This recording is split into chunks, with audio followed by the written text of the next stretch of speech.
Assalamualaikum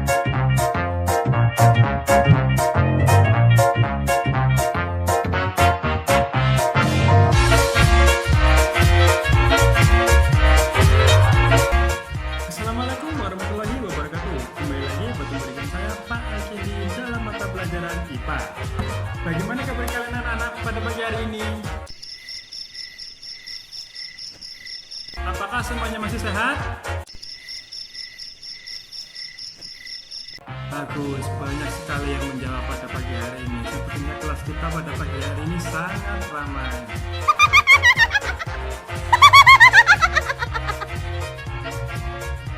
Baiklah, kembali lagi ke pelajaran.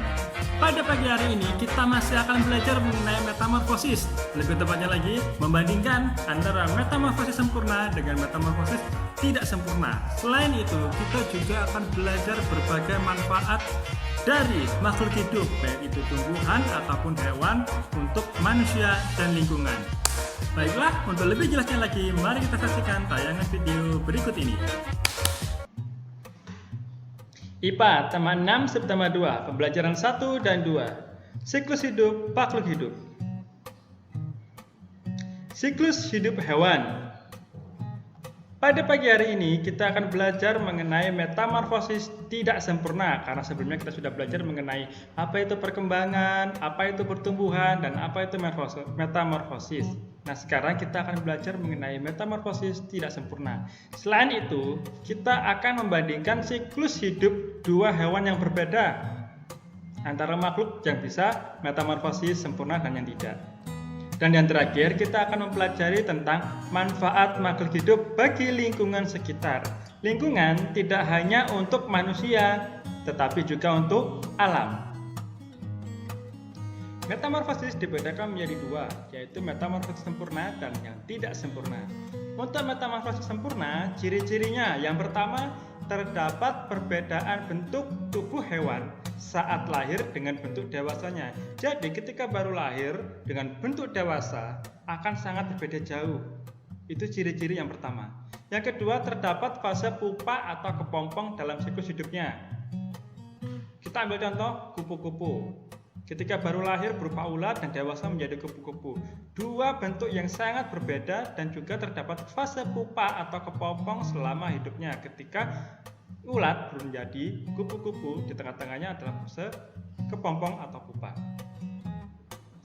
Nah, berikutnya metamorfosis tidak sempurna.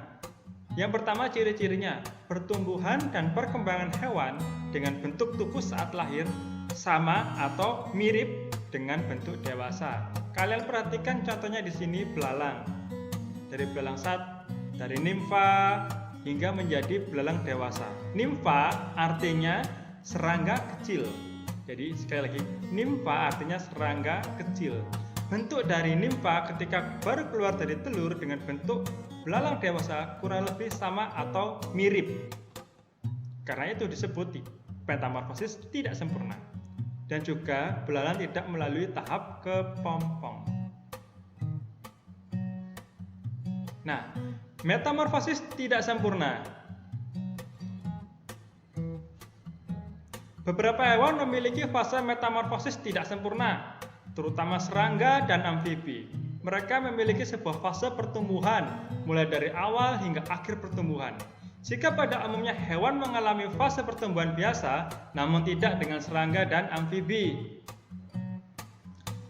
Sebelum membahas lebih jauh, berikut adalah penjelasan dari metamorfosis tidak sempurna. Nah, metamorfosis tidak sempurna terdiri dari beberapa tahap. Telur, kemudian nimfa yaitu serangga kecil, kemudian menjadi larva, lalu pupa, dan terakhir imago atau serangga dewasa. Membandingkan siklus hidup dua hewan berbeda. Nah, setelah kita mengetahui ciri-ciri metamorfosis sempurna dan tidak sempurna, mari kita bandingkan siklus hidup dua hewan yang berbeda. Dua hewan yang akan kita bandingkan kali ini adalah dua hewan yang sangat imut. Yang pertama, kecoa dengan kucing. Persamaan daur hidup kucing dan kecoa atau siklus hidup kucing dan kecoa. Yang pertama, kucing dan kecoa mengalami tahap menjadi hewan muda atau semuanya pasti pernah kecil. Kemudian, kucing dan kecoa mengalami perubahan ukuran tubuh, yaitu semakin besar. Dari kecil hingga besar, itu adalah perubahan ukuran tubuh. Nah, perbedaan antara dari hidup kucing dan kecoa. Kucing berkembang biak dengan cara beranak, sedangkan kecoa dengan cara bertelur. Dari hidup kucing tidak mengalami metamorfosis. Kucing tidak mengalami metamorfosis, hanya bertambah besar. Tidak mengalami metamorfosis, tumbuh sayap atau semacamnya, tidak, hanya tumbuh semakin besar. Sedangkan kecoa mengalami metamorfosis, namun tidak sempurna. Bentuk kecilnya dengan bentuk dewasanya memiliki sedikit perbedaan. Yang ketiga, kucing tidak mengalami perubahan bentuk, yang seperti saya sampaikan tadi. Sedangkan kecoa mengalami perubahan bentuk. Kecoa yang kecil tidak memiliki sayap dan yang dewasa memiliki sayap, meskipun bentuknya mirip atau serupa. Nah, berikutnya kita akan belajar mengenai manfaat makhluk hidup bagi lingkungan sekitar. Hewan dan tumbuhan termasuk sumber daya alam. Sumber daya alam apa? Masih ingat? Sumber daya alam yang dapat diperbarui, itu hewan dan tumbuhan, yang memiliki banyak manfaat bagi manusia. Misalnya, nah gambar apa ini?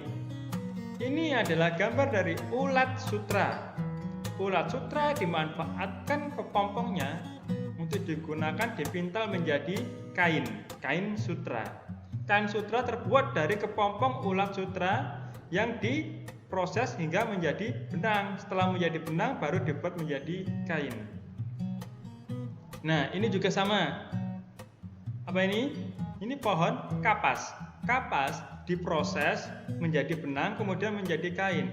Baik ulat dan kapas adalah hewan dan tumbuhan, tetapi bisa digunakan untuk manfaat yang sama menjadi kain atau pakaian. Yang terakhir, kerbau. Manfaat kerbau bagi manusia ada banyak. Untuk manusia bisa digunakan membajak sawah atau dagingnya bisa disembelih. Sedangkan untuk alam, kotoran hewan bisa dimanfaatkan sebagai penyubur tanah atau pupuk. Nah, untuk lebih jelasnya lagi, perhatikan tabel manfaat hewan berikut. Nah, jenis aslinya tumbuhan dan hewan. Kalau untuk tumbuhan, contohnya padi untuk makanan pokok manusia.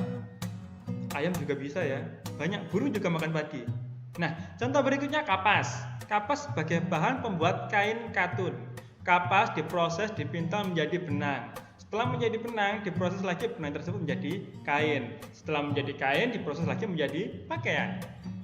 Kemudian ada lagi jati. Pohon jati digunakan untuk pondasi bangunan atau perabot rumah tangga, hiasan-hiasan ada yang terbuat dari jati. Yang dimanfaatkan bukan hanya batang pohonnya saja, kadang daun jati juga bisa dimanfaatkan untuk membungkus daging dan macam-macam lainnya.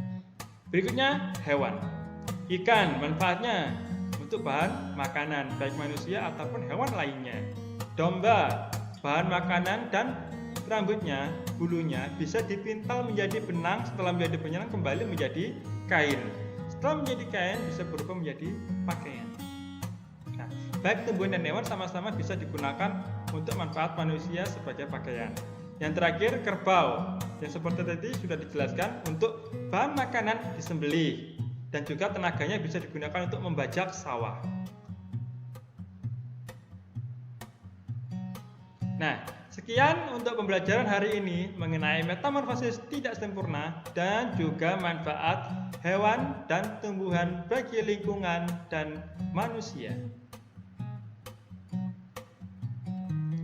Tugas untuk hari ini, yang pertama, kalian mengerjakan buku paket tema F evaluasi 2 halaman 86, kurang lebih seperti ini contoh soalnya. Nomor 13 sampai 18 di buku tulis. Hasil difoto dan dikirimkan ke wali kelas masing-masing. Selamat mengerjakan dan tetap semangat dan jaga selalu kesehatan. Wassalamualaikum warahmatullahi wabarakatuh.